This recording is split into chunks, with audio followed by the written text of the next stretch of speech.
faculty and staff, esteemed visitors, visiting friends, parents, and most importantly, the boys and girls who make up the graduating class of Albania Christian Academy 2014. A pleasant good afternoon. Afternoon. First of all, let me express my gratitude for the kind words of introduction. I feel very humbled and I am deeply honored to accept this invitation as your speaker for this year's graduating class. Now, I do recognize that Dr. Albert made mention of my aunt. I heard the name of my sister, albeit I do not see her. Is she here in the house? My sister is here, my oldest sister, a veteran public servant, and she's here to give me her support. Thank you, Thelma, for being here. And of course, you would forgive me if I'm a doting mother. I didn't come into motherhood until I was quite late in my years. And so I am so happy to have my 3 children here. One I see has gone to sleep, but the other 2 are here. Joshua, Jaden, and Jordan. Would you please stand up and let this fine audience see that I am a proud mama of 3 children.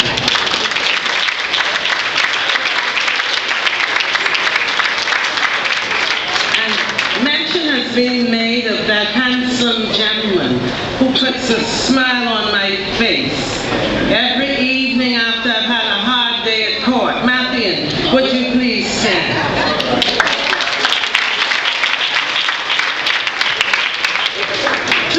About the children before us.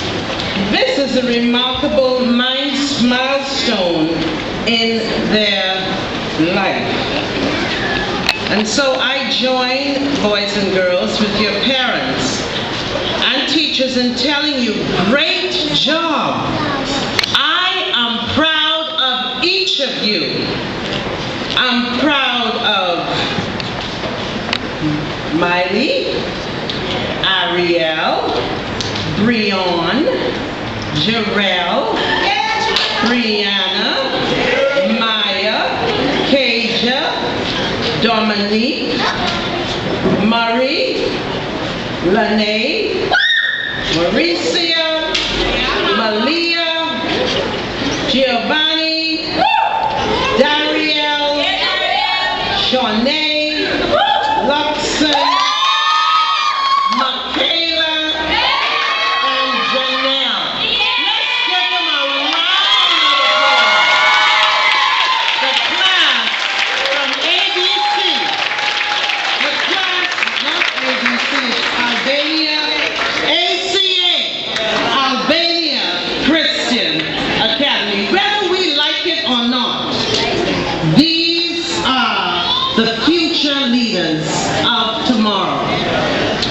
they deserve another round of applause. Don't they look fantastic? Let's give it up for the parents.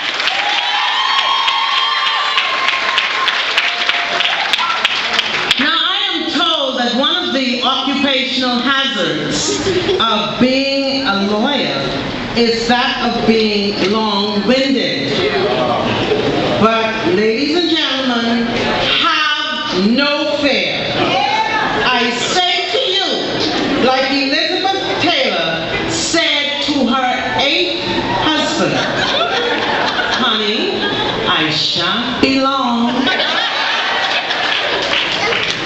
On a serious note, I realize that these youngsters cannot sit very long, and so my remarks will be very brief. It would be remiss of me if I did not congratulate Dr. Albert Ferguson and the fine this great institution. 2 decades is a long time to be in existence as a pace setter in early education. As you hallmark this milestone, I offer my very best wishes for your continued success as you live out your motto, setting the standard for excellence in early education. Now let's turn our attention to the topic I have chosen to speak on this afternoon. Recognizing the important role of education in building an inclusive Bahamian identity. Recognizing the important role of education in building an inclusive Bahamian identity. There are 3 nuggets which I suggest for us to focus upon. Number 1, examining our value system. We as parents, teachers, religious and community leaders need to get back to basics with our children. What has happened to the old-fashioned values like honesty and integrity, values like respecting our elders, values like caring and sharing with our neighbors, old-fashioned values above titles and status, not getting caught up in the trappings like a luxurious home and car or name brand clothing. These are merely a byproduct of success, and it is not the main thing. In my career, I have seen youngsters go as far as taking another's life for a pair of Oakley sunglasses. Reprehensible. Parents, I urge you not to ease up on teaching your children that manners and respect still maketh the man. There is nothing wrong with saying please and thank you. I also have found that too many of our young people are idle. Idle hands are still the devil's tools. There is never a justification for being idle. Do something, anything, but don't be idle. We need to break the back of our children thinking that they have a sense of entitlement to the latest and the best cell phone, Nike tennis, and the list goes on and on. When you cannot afford material things, teach your children how to satisfy. Many of these children use this as their basis to become bitter and angry, and they also use it as a basis for being involved in criminal behavior. I also noticed that we have lost the skill of getting on with our fellow man. That's what we learned in Sunday school. We must do unto others as we would have them to do unto us. This generation is clearly technologically savvy, and they would sooner use their hands, whether it is to click a mouse on the computer or to pull a trigger. We must find a way to restore communication skills. We must learn how to dialogue with one another. We must bring back the old-fashioned tradition of sitting around the table and talking with each other. talking with parents, talking with siblings, learning to live in peace and in harmony. You see, the problem is all of our business. It is a multifaceted problem, and we cannot approach it with a microwave mentality. That is, if I do not have it, I must get it. That is, if I don't have my iPhone, I must get it, and I need to get it now. I do not want to go through the process, and I am not prepared to wait my turn. This is why, when the law permits, I order defendants to attend sessions in conflict resolution. I see a new trend, ladies and gentlemen.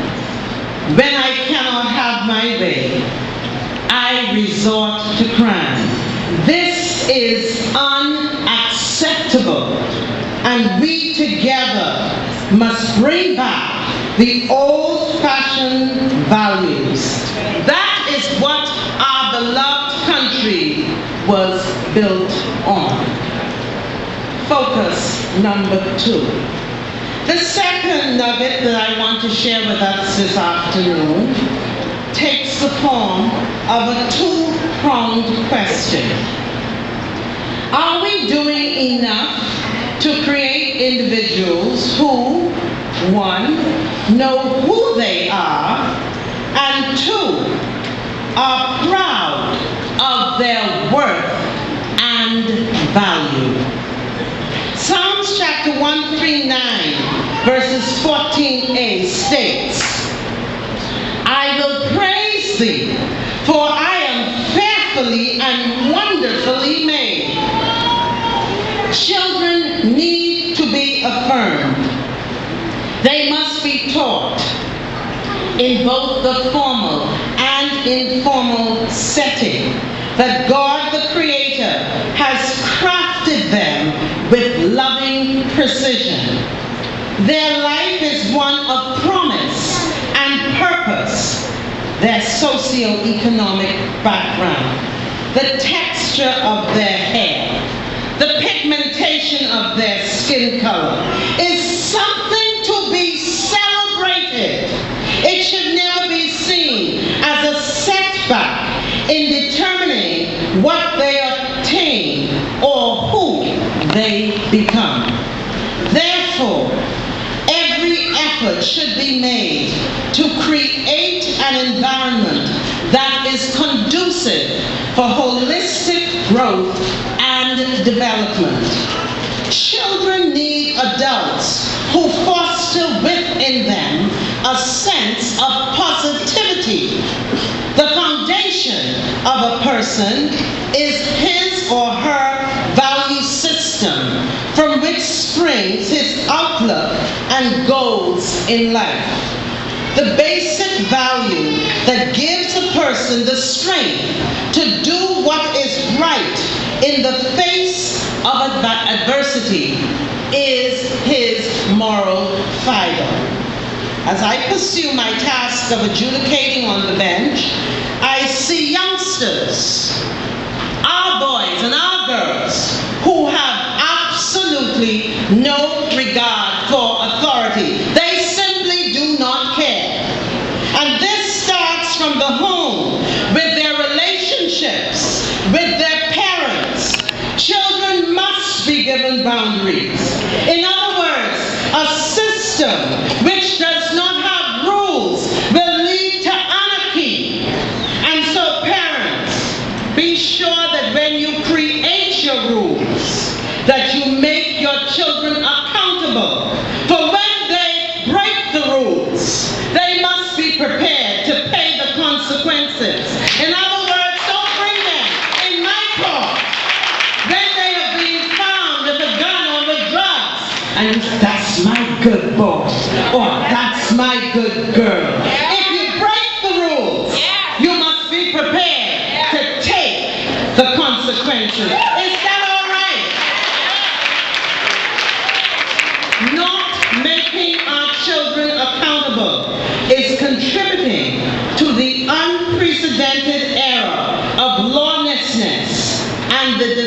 integration of core family values.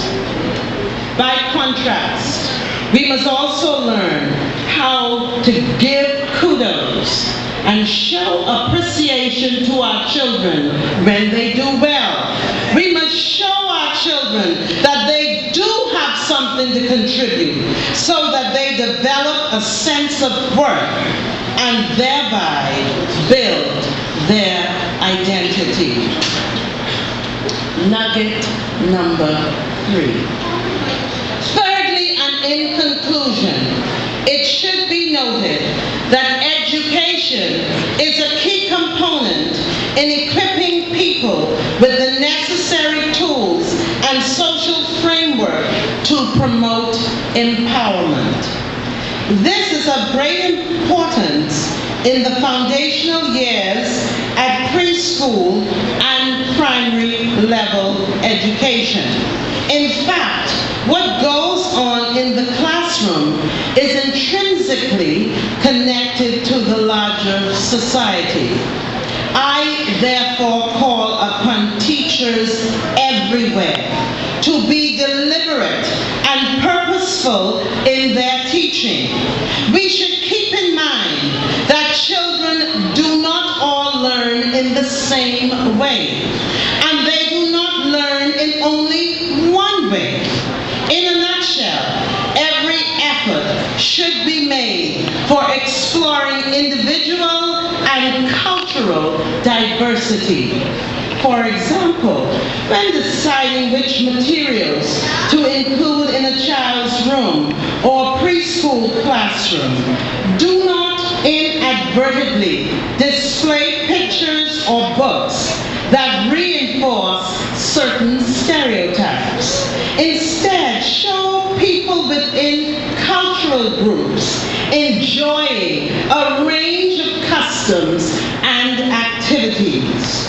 Many of the threats that imperil our nation are the likely result of the misguided attempts of the disempowered to change their situation, or at worst, to enact revenge for what they perceive as being slighted.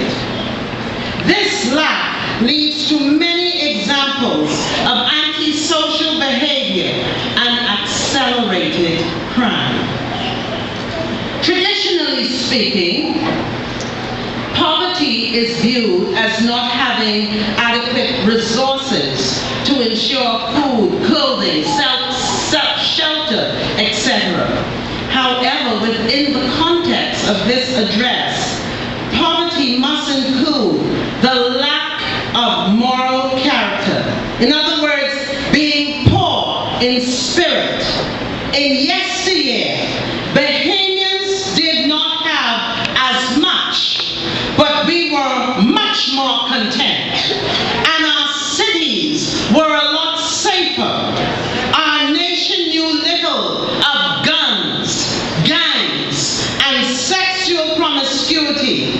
You see, we were not poor in spirit, but somewhere along the journey, adults have dropped the ball.